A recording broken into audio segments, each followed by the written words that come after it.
දැන් අපි කතා කරනවා MCQ වල අහන පළවෙනි ප්‍රශ්නෙට අහන ප්‍රශ්නය.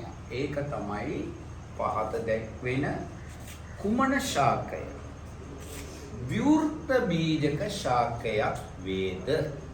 මොකද්ද මේ විවෘත බීජක කියන්නේ? බීජය ඵලයකින් වැහිලා නැහැ. බීජය විවෘතයි.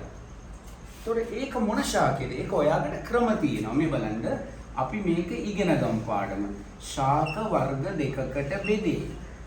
ප්ලාන්ටේ රාජධානිය. ශාක වර්ග දෙකයි. එකක් තමයි අපුෂ්ප ශාක.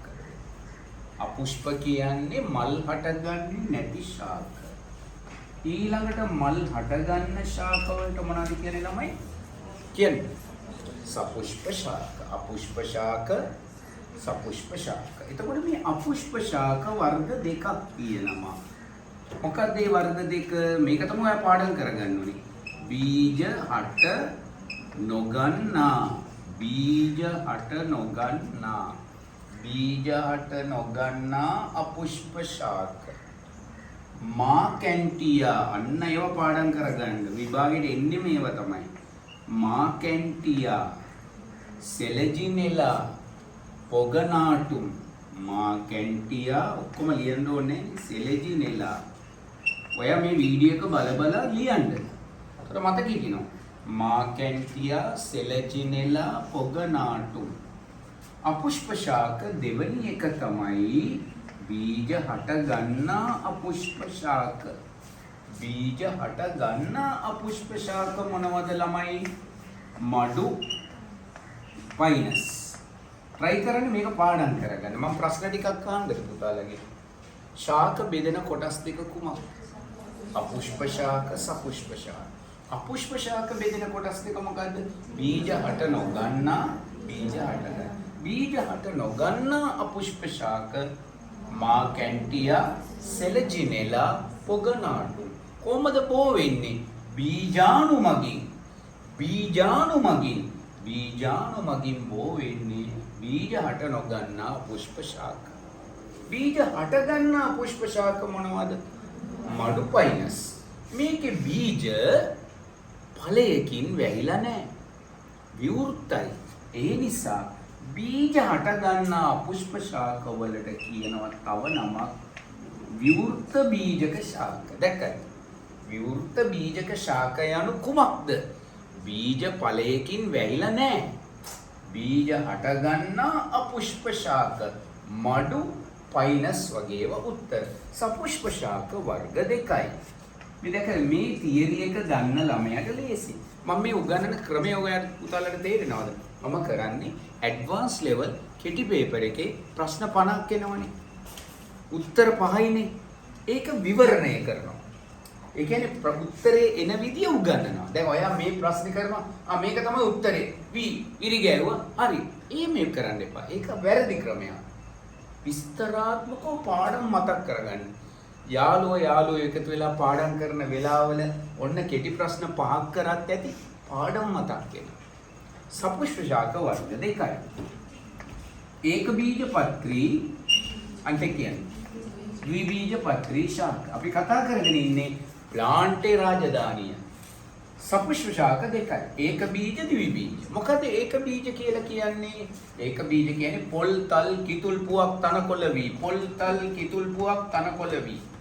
ඔන්න ඒක බීජ. බීජපත්‍ර එකයි එන්නේ. ද්විබීජ අඹ, කොස්, නා, මිරිස් වගේ ශාක. මේ දෙකේ වෙනස්කම් තියෙනවා. මොනවද ඒ වෙනස්කම්? මෙන්න වෙනස්කම්.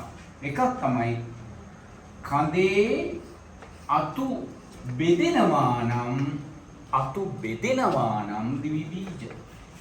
අතු බෙදෙන්නේ නැත්නම් ඒක බීජ. ඒතර පළවෙනි ලක්ෂණය කියන්නේ ද්විබීජ නම් අතු බෙදේ. ඒක බීජවල අතු නොබෙදේ. තව එකක් කියන්නේ එනවා විභාගෙට මුදුන් මුලක් තියෙනවා නම් ද්විබීජ.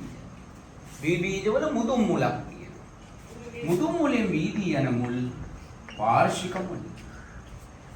ඒක බීජවල මොන මුල්ද තියෙන්නේ? තන්තු මුල් පද්ධතියක් තියෙනවා. තන්තු මුල්. වෙනස්කම් දෙකක් කියන්න මට.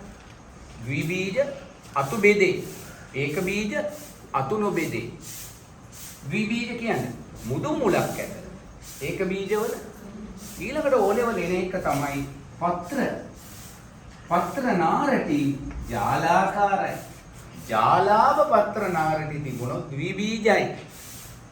සමාන්තර නාරටි තිබුණොත් මේකේ සමාන්තර නාරටි තිබුණොත් ඒක බීජයි.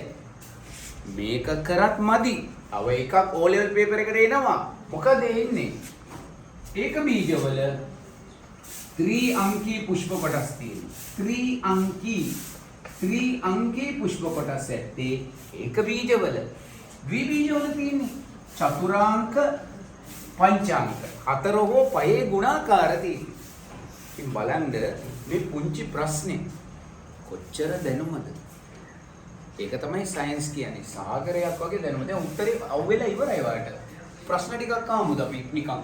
බීජ හට නොගන්නා අපුෂ්ප ශාක දෙකක්. මාකැන්තියා සෙලජිනෙලා. බීජ හට ගන්නා අපුෂ්ප ශාක මඩුපයිනස්. ඒක බීජ පොල් තල් කිතුල් පුවක් තනකොළ වී. ද්විබීජ අඹ මිරිස්නා. එන උත්තරේ පාද දැක්කේ කුමන ශාකයේ විවෘත බීජක. විවෘත බීජ කියන්නේ බීජේ ඵලයෙන් වැහිලා නැහැ. තව රාසක් දැන් මතක් වෙනවා මම එකක් කියනවා. සපුෂ්ප ශාකවලට කියලා තව නමක් ආවෘත බීජක. දැක්කද? ආවෘත බීජ කියන්නේ මොකද්ද? බීජය ඵලයකින් ආවරණය වෙලා. බීජයේ ඵලයකින් ආවරණය වුණ මොනවද කියන්නේ? ආවෘත බීජ. දැන් උත්තරේ ඔය හොයන්න බලමු. පොල් මොකද්ද? ඒක බීජ. වී මොකද්ද? ඒක බීජ. තුන මොකද්ද? ඒක බීජ. එහෙනම් විවෘත බීජක ශාකය වෙන්නේ මොකද්ද? පයිනස්. දැන් ඔයාලට පේනවද වෙනස? මම මේ පාඩම කරපු විදිය නිකම් ප්‍රශ්නේ උත්තරේ කළේ නෑ. ඒක සම්පූර්ණයෙන් විස්තර කළා. මේ කරපු විස්තරය ඔයා පාඩම් කරාද? ඔයාලට කෙටි පේපර්ස් ලේසි වෙයි. කෙටි පේපර් කරන හරි ක්‍රමය අපි ඔයාලට හඳුන්වා දීලා තියෙනවා. සියලුම මේ MCQ ප්‍රශ්න ඔයා නරඹන්න. ඒ වගේ අපි මම කියන්නේ ඇබ්බැහි වෙන්න. කෙටි පේපර්ස් පුළුවන් තරම් ඇබ්බැහි වෙන්න විභාගයට ලකුණු 40න් නිකන් හරි 35ට වඩා ගන්න පුළුවන් නම් අනිවාර්යයෙන්ම ඒ සාමර්ථ්‍යය යන්න පුළුවන්. ඔබට 40න් 40 ලබා ගන්න වාසනාව ධෛර්යය ලැබේවා කියලා මම ප්‍රාර්ථනා කරනවා.